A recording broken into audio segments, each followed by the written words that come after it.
আজ আমরা আধুনিক ওষুধের সবচেয়ে আকর্ষণীয় আবিষ্কারগুলির মধ্যে একটিতে ডুব দিতে যাচ্ছি। একটি প্রাকৃতিক প্রক্রিয়া যা আপনার কোষের অভ্যন্তরে ঘটে এবং দীর্ঘকাল স্বাস্থ্যকরভাবে বেঁচে থাকার এক মূল চাবিকাঠি হতে পারে।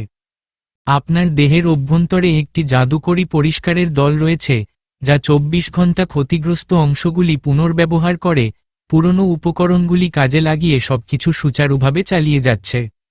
সায়েন্স ফিকশনের গল্পের মতো শোনালেও এটি মোটেও কল্পকাহিনী নয়, এটি একটি বাস্তব প্রক্রিয়া যা অটোফ্যাজি নামে পরিচিত এবং এটি এখনই আপনার কোষের অভ্যন্তরে ঘটছে।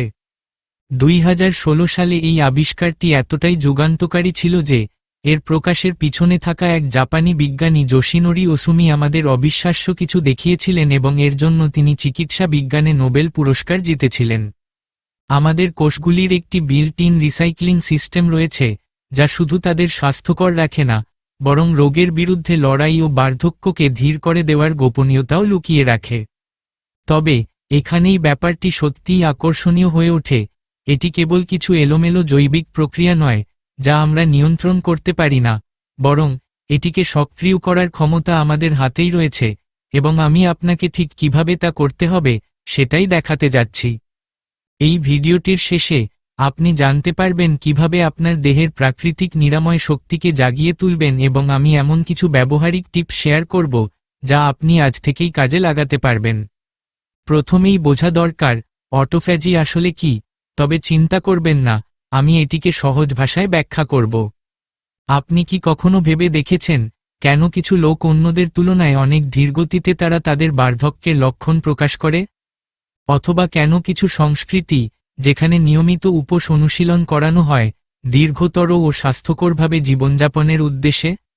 আপনার শরীরকে একটি শহর হিসেবে কল্পনা করুন। এই শহরে ক্ষতিগ্রস্ত প্রোটিন, জীর্ণ কোষীয় অংশ এবং অন্যান্য বর্জ্য উপাদান প্রতিনিয়ত জমছে। অটোফ্যাজি হল এই শহরের বর্জ্য নিষ্কাশন ব্যবস্থা। যখন এটি সক্রিয় হয় তখন সমস্ত কোষীয় আবর্জনাকে ভেঙে নতুন বিল্ডিং ব্লকে পুনর্ব্যবহার করে, যা শরীরের জন্য উপকারী। এই প্রক্রিয়াটি প্রথম 1960-এর দশকে বিজ্ঞানীরা পর্যবেক্ষণ করেছিলেন, তবে এটি কতটা গুরুত্বপূর্ণ তা বোঝার জন্য আরও গবেষণা প্রয়োজন ছিল। পরবর্তীকালে বিজ্ঞানী যোশিনোরি ওসুমি তার গবেষণার মাধ্যমে প্রমাণ করেন যে এটি আমাদের সুস্বাস্থ্যের জন্য কতটা অপরিহার্য। তবে এর আবিষ্কারের আসল কৃতিত্ব শুধু ওসুমির নয়, এর ভিত্তি তৈরি করেছিলেন আরও এক উজ্জ্বল বিজ্ঞানী, ক্রিশ্চিয়ান দে ডুব। 1974 সালে তিনি আবিষ্কার করেন যে আমাদের কোষের অভ্যন্তরে কিছু বিশেষ ভেসিকল বা ছোট বগি রয়েছে যেগুলোকে তিনি লাইসোসোম নাম দেন। এই লাইসোসোমগুলি কোষীয় বর্জ্য পদার্থ রিসাইক্লিং করার কারখানার মতো কাজ করে। এখন প্রশ্ন হচ্ছে, কেন আপনাকে এই সেলুলার ক্লিন আপ প্রক্রিয়ার বিষয়ে ভাবতে হবে? ভালো, কারণ এর সুবিধাগুলি একেবারেই অবিশ্বাস্য। প্রথমত, যখন কোষ থেকে পুরনো বা ক্ষতিগ্রস্ত অংশগুলি সরানো হয় তখন শরীরের টক্সিনের বিরুদ্ধে প্রতিরোধ ক্ষমতা বৃদ্ধি পায়। এটি আপনার ইমিউন সিস্টেমকে শক্তিশালী করে, ফলে ভাইরাস, ব্যাকটেরিয়া এবং ক্ষতিকারক প্রোটিনগুলোকে সহজেই দূর করা সম্ভব হয়। এর ফলে শরীরের সর্বত্র প্রদাহ হ্রাস পায়। দ্বিতীয়ত, এটি আপনার মস্তিষ্ককে রক্ষা করে। ঠিক যেমন কম্পিউটারে অনেক বেশি জাঙ্ক ফাইল জমে গেলে তা ধীর হয়ে যায়, তেমনি যখন মস্তিষ্কে ক্ষতিগ্রস্ত প্রোটিন জমতে শুরু করে তখন আলঝাইমার ও পার্কিনসনের মতো রোগের ঝুঁকি বেড়ে যায়। অটোফ্যাজি এই ক্ষতিকারক প্রোটিনগুলিকে নিরাপদে আগেই সরিয়ে দেয়, ফলে এই রোগগুলোর ঝুঁকি কমে। তৃতীয়ত, এটি ওজন নিয়ন্ত্রণ ও বিপাকীয় স্বাস্থ্যেও সাহায্য করে। যখন অটোফ্যাজি সক্রিয় থাকে তখন এটি ইনসুলিন সংবেদনশীলতা বাড়ায় এবং ফ্যাট বার্নিং ক্ষমতা বৃদ্ধি করে। এটি কার্যত শরীরের শক্তি ব্যবস্থাপনা পদ্ধতিকে আরও দক্ষ করে তোলে। এখানেই ব্যাপারটি আরও আকর্ষণীয় হয়ে ওঠে। বিজ্ঞানীরা দেখেছেন এই প্রক্রিয়াটি দীর্ঘায়ুর সাথে সরাসরি সংযুক্ত। বিভিন্ন গবেষণায় প্রমাণিত হয়েছে যে শক্তিশালী অটোফ্যাজি দীর্ঘজীবন লাভের অন্যতম গোপন চাবিকাঠি হতে পারে। এটি কোষগুলিকে বার্ধক্যের ক্ষতিকর প্রভাব থেকে রক্ষা করে এবং সম্ভবত এটাই কারণ কেন কিছু লোক অন্যদের তুলনায় ধীরগতিতে বার্ধক্যের লক্ষণ প্রকাশ করে। এখন প্রশ্ন হচ্ছে, কিভাবে আপনি এই আশ্চর্যজনক প্রক্রিয়াটি সক্রিয় করতে পারেন? উত্তরটি আপনাকে অবাক করে দিতে পারে, উপোস। তবে আতঙ্কিত হওয়ার কিছু নেই, আমি এখানে চরম অনাহারের কথা বলছি না। বিজ্ঞানীরা দেখেছেন ইন্টারমিটেন্ট ফাস্টিং বা অন্তর্বর্তী উপবাসের মাধ্যমে অটোফ্যাজিকে সক্রিয় করা যায়। এটি এমন একটি নিরাপদ ও কার্যকর উপায় যা আপনি সহজেই অনুসরণ করতে পারেন। এখন চলুন নির্দিষ্ট সময়ে খাদ্য গ্রহণের ধারণাটি বুঝে নিই। আপনার খাওয়ার সময়সূচি ঠিক করার বিষয়টি আসলে অনেকটাই কৌশলগত ব্যাপার। এটি শুধুমাত্র কখন খেতে হবে তা নয়, বরং কিভাবে খেতে হবে তা নিয়েও ভাবা জরুরি। চলুন কিছু সহজ উপায় দেখে নেওয়া যাক যা আপনাকে ধাপে ধাপে সাহায্য করতে পারে। প্রথমত, আপনার প্রতিদিনের খাওয়ার সময়সূচি নির্ধারণ করুন। সাধারণত আমরা ঘুম থেকে ওঠার পরপরই খাওয়া শুরু করি এবং ঘুমানোর আগ পর্যন্ত খেয়ে যাই। এটি প্রায় 14 ঘন্টার একটি খাওয়ার সময়সূচি তৈরি করে। তবে আপনি যদি এটি 8 থেকে 10 ঘন্টার মধ্যে সীমাবদ্ধ করতে পারেন, আপনি তাহলে অনেক উপকার পাবেন। উদাহরণস্বরূপ, যদি আপনি সকাল 10টায় আপনার প্রথম খাবার খান, তবে সন্ধ্যা 6টার মধ্যে আপনার ওই দিনকার শেষ খাবার সম্পূর্ণ করুন। যারা আরও এক ধাপ এগিয়ে যেতে চান, তাদের জন্য 16:8 পদ্ধতি রয়েছে। এর অর্থ হল, আপনি 16 ঘন্টা উপবাস করবেন এবং দিনের 8 ঘন্টার মধ্যে আপনার সম্পূর্ণ খাবার গ্রহণ করবেন। তবে গুরুত্বপূর্ণ বিষয় হল, এখনই হঠাৎ করে 12 ঘন্টার কম সময়ের এই রুটিন সেট করবেন না। বরং ধীরে ধীরে সময় কমিয়ে আনুন, যাতে আপনার শরীর সহজে মানিয়ে নিতে পারে। এবার আসুন সার্কেডিয়ান রিদম বা আপনার দেহের অভ্যন্তরীণ ঘড়ি সম্পর্কে কথা বলা যাক। এটি শুধুমাত্র ঘুম বা জেগে থাকার চক্র নিয়ন্ত্রণ করে না, বরং আপনার শরীরের প্রতিটি অঙ্গের কার্যক্রমের জন্য নির্দিষ্ট সময় নির্ধারণ করে দেয়। এখানেই বিষয়টি আরও আকর্ষণীয় হয়ে ওঠে। গবেষণায় দেখা গেছে, হজম, বিপাক ও কোষের পরিচ্ছন্নতার নির্দিষ্ট সময় থাকে। উদাহরণস্বরূপ, আপনার ইনসুলিন সংবেদনশীলতা সকালবেলা সর্বোচ্চ থাকে এবং দিনের শেষে ধীরে ধীরে কমে যায়। অর্থাৎ সকালে খাবার খাওয়া আপনার শরীরের জন্য বেশি উপকারী। অন্যদিকে রাতের খাবার ধীরে হজম হয় এবং তা শরীরে ফ্যাট জমার সম্ভাবনাকে বাড়িয়ে দেয়। যখন আপনি এই প্রাকৃতিক ছন্দগুলির সাথে খাওয়ার ধরন মিলিয়ে নেন, তখন আপনি মূলত আপনার শরীরের জৈবিক প্রক্রিয়াগুলোর সাথে একত্রে কাজ করছেন। এটি কেবল ওজন নিয়ন্ত্রণেই সাহায্য করে না, বরং দীর্ঘমেয়াদে আপনাকে আরও স্বাস্থ্যকর ও কর্মক্ষম রাখে। আপনার খাওয়ার সময়সূচি নির্ধারণের পরিবর্তে এর বিপরীতে চিন্তা করা যেতে পারে। এই কারণেই দিনের প্রথম ভাগে খাওয়া এবং সন্ধ্যা বা ভোরের সময় উপবাস করা বিশেষভাবে উপকারী হতে পারে। আমাদের শরীর স্বাভাবিকভাবেই এমনভাবে প্রোগ্রাম করা যে দেরি রাতে এবং ভোরের সময় এটি পরিষ্কার করার মোডে প্রবেশ করে। এটি শহরের পরিচ্ছন্নতা কর্মীদের মতোই কাজ করে, যারা কম যানবাহন চলাচলের সময় অফ আওয়ারগুলিতে সবচেয়ে দক্ষতার সাথে তাদের কাজ সম্পন্ন করে। ঠিক তেমনি আপনার দেহের কোষগুলোর পরিচ্ছন্নতা প্রক্রিয়া সবচেয়ে ভালোভাবে কাজ করে যখন সেগুলো সক্রিয় হজমের সঙ্গে প্রতিযোগিতা করতে হয় না।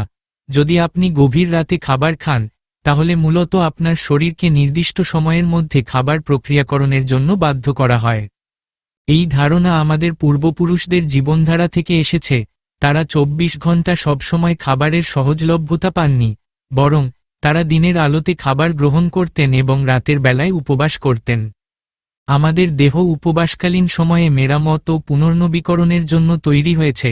যখন আপনার কোষগুলি গ্রোথ মোড থেকে রিপেয়ার মোড এ সুইচ করে, তখন এটি অটোফ্যাজি নামে পরিচিত প্রক্রিয়ার মাধ্যমে পুরনো ও অকার্যকর কোষ উপাদান পুনর্ব্যবহার করতে পারে। এটি সবচেয়ে কার্যকরভাবে কাজ করে যখন আপনি শুধু কি খাবেন তা নয়, বরং কখন খাবেন তা সামঞ্জস্য করেন। উদাহরণস্বরূপ, যদি আপনার শেষ খাবার সন্ধ্যা 6 বা 7টার মধ্যে সম্পন্ন হয়, তাহলে রাতের বেলায় আপনার দেহের কোষগুলো সঠিকভাবে পুনর্নবীকরণ এবং পরিষ্কার হওয়ার জন্য পর্যাপ্ত সময় পায়। এটি শুধু দ্রুত ওজন কমানোর জন্য নয়, বরং আপনার দেহের প্রাকৃতিক নিরাময় ও পুনর্গঠন প্রক্রিয়াগুলিকে অনুকূল করার জন্য গুরুত্বপূর্ণ। এখানে আরও একটি গুরুত্বপূর্ণ বিষয় রয়েছে, যা অনেকেই জানেন না। প্রাণী প্রোটিন এই প্রক্রিয়ায় গুরুত্বপূর্ণ ভূমিকা পালন করে। যদি আপনি নিয়মিত প্রাণী প্রোটিন গ্রহণ করেন, তবে আপনার শরীর কখনোই পুরোপুরি পুনর্ব্যবহারযোগ্য সিস্টেমে সুইচ করতে পারে না। এর অর্থ এই নয় যে আপনাকে সম্পূর্ণ নিরামিষ হতে হবে, তবে প্রতি সপ্তাহে কয়েকটি দিন মাংসমুক্ত রাখার চেষ্টা করলে আপনার দেহের প্রাকৃতিক পরিচ্ছন্নতা প্রক্রিয়া আরও ভালোভাবে কাজ করবে। এখন চলুন কিছু ব্যবহারিক টিপস দেখে নেওয়া যাক যা এই প্রক্রিয়াকে আরও সহজ করবে। প্রথমত, আমাদের শরীরের হাইড্রেশন অত্যন্ত একটি গুরুত্বপূর্ণ বিষয়। যখন আপনি উপবাস করেন তখন আপনার শরীর প্রচুর পরিমাণে জল প্রয়োজন। পর্যাপ্ত জল পান করলে আপনার শরীরের কোষগুলোর কার্যকারিতা বৃদ্ধি পায় এবং বিপাকক ক্রিয়া উন্নত হয়। এই কৌশলগুলো অনুসরণ করলে আপনি আপনার দেহের স্বাভাবিক ছন্দের সঙ্গে মিল রেখে আরও স্বাস্থ্যকর জীবনযাপন করতে পারবেন। হাইড্রেশন বজায় রাখতে এবং খাবারের তীব্র আকাঙ্ক্ষা কমাতে জল বা ভেষজ চা উপকারী হতে পারে। আপনার খাওয়ার সময়ের মতোই গুরুত্বপূর্ণ হলো আপনার খাদ্যাভ্যাস।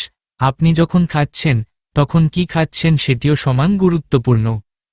পুষ্টিগুণে সমৃদ্ধ খাবারের দিকে মনোযোগ দিন। প্রচুর শাকসবজি, ফল, সম্পূর্ণ শস্য এবং পাতলা প্রোটিন গ্রহণ করুন। মনে রাখবেন, আপনি নিজেকে অনাহারে রাখার চেষ্টা করছেন না, বরং আপনার শরীরের প্রাকৃতিক প্রক্রিয়াগুলোকে অনুকূল করার চেষ্টা করছেন। আপনার শরীরের কথা বোঝার চেষ্টা করুন। যদি কোনো সপ্তাহে দুর্বল অনুভব করেন বা অসুস্থ বোধ করেন, তাহলে বুঝতে হবে আপনার শরীর কিছু বলার চেষ্টা করছে। ধীরে ধীরে শুরু করুন। আপনার অনুভূতির ওপর ভিত্তি করে ধাপে ধাপে সামঞ্জস্য করুন। এখানে কিছু সাধারণ অভ্যাস রয়েছে যা আপনার শরীরের নিরাময় এবং দীর্ঘায়ু প্রক্রিয়াকে প্রভাবিত করতে পারে। আপনার প্রাকৃতিক জৈবিক ছন্দ বোঝা এবং তার সঙ্গে কাজ করা অত্যন্ত গুরুত্বপূর্ণ। এভাবে আপনি আপনার স্বাস্থ্যকে এমনভাবে অনুকূলিত করতে পারেন যা পূর্ববর্তী প্রজন্ম কখনো ভাবতেও পারেনি।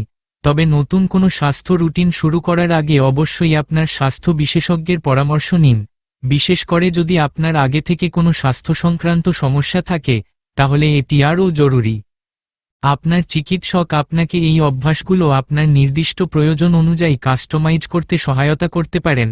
আমরা এখন জানি যে আমাদের শরীরের ট্রিলিয়ন ট্রিলিয়ন কোষের মধ্যে প্রতিটি কোষের নিজস্ব একটি অসাধারণ স্বয়ংক্রিয় পরিশোধন ব্যবস্থা রয়েছে। আপনি কখন এবং কিভাবে খাবেন তা সামঞ্জস্য করলেই এই প্রাকৃতিক প্রক্রিয়াগুলো সক্রিয় করা সম্ভব। এই অভ্যাসগুলো বার্ধক্যের গতি ধীর করে এবং শরীরকে সর্বোত্তমভাবে চালিত রাখতে সাহায্য করে। মনে রাখবেন, এটি কোনো নাটকীয় পরিবর্তন বা চরম ব্যবস্থা গ্রহণের বিষয় নয়। এটি আপনার শরীরের প্রাকৃতিক প্রক্রিয়াগুলো বোঝা এবং তাদের সঙ্গে কাজ করার বিষয়। ছোট ছোট অভ্যাস গড়ে তুলুন এবং আপনার দেহ কিভাবে প্রতিক্রিয়া জানায় তা পর্যবেক্ষণ করুন। আমি উপবাস বা অটোফ্যাজি সম্পর্কে আপনার অভিজ্ঞতা জানতে আগ্রহী। নিচের মন্তব্যে আপনার প্রশ্ন বা অভিজ্ঞতা শেয়ার করুন এবং স্বাস্থ্য সম্পর্কিত আরও তথ্য পেতে আমাদের হেলথ ফান চ্যানেলটিকে সাবস্ক্রাইব করতে ভুলবেন না। ধন্যবাদ।